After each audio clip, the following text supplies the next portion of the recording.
નમસ્કાર, હું છું જયેશ મેવાડા અને આપ જોઈ રહ્યા છો દિવ્ય સંદેશ.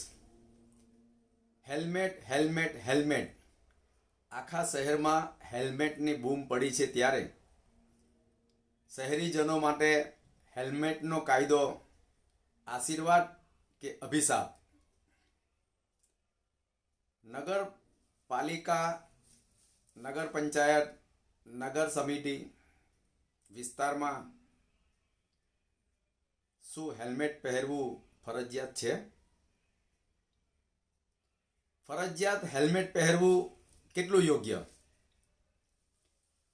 હેલ્મેટ પહેર્યા વગર કેટલા વાહન ચાલકો મૃત્યુ પામ્યા? હેલ્મેટ પહેર્યા પછી કેટલા વાહન ચાલકોનો જીવ બચ્યો?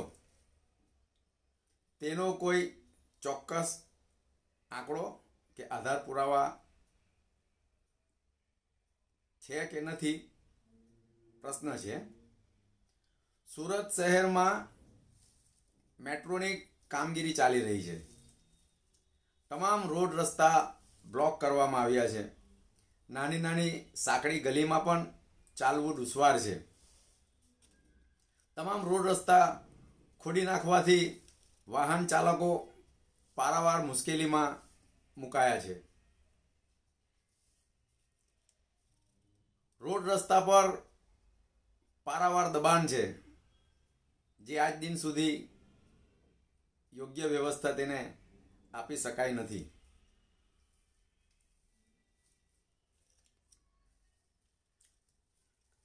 રોડ રસ્તા ઉપર ખાડા તેકલા એટલા બધા છે, ચાલવું દુશ્વાર છે. ત્યાં વાહન ચલાવવું કઈ રીતે, એ એક ખૂબ જ મોટો પ્રશ્ન છે. ફૂટપાથનો અભાવ છે. રસ્તાની બંને બાજુ પાર્કિંગની સુવિધા નથી.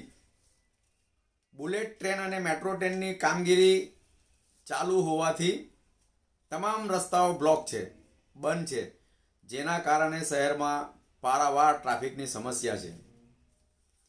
શહેર આખામાં વિકટ ટ્રાફિક સમસ્યા હોવાથી વાહન ચાલકોમાં તૂટુ મેમે સર્જાઈ રહ્યું છે. જાણવાની વાત અને વિચારવાની વાત તો એ છે કે 25 થી 30 કિમીની ઝડપે પણ આપણો રોડ વાહન પર ચલાવી શકાય એમ નથી.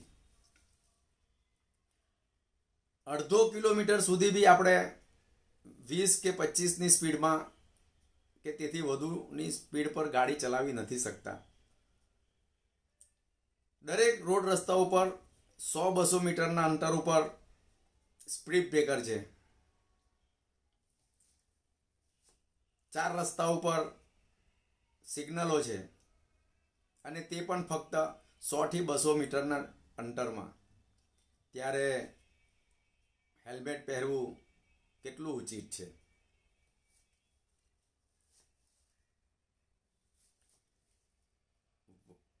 રિંગ રોડ જેવો મુખ્ય માર્ગ પર પણ 20ની સ્પીડે આપણે ગાડી ચલાવી નથી શકતા.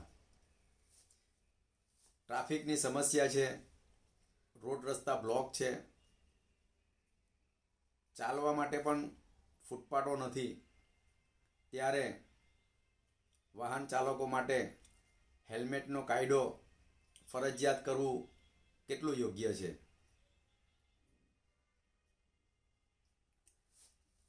તંત્રના કાયદાને વખતો વખત વાહન ચાલકો, શહેરીજનો ફોલો કરી રહ્યા છે, માન આપી રહ્યા છે.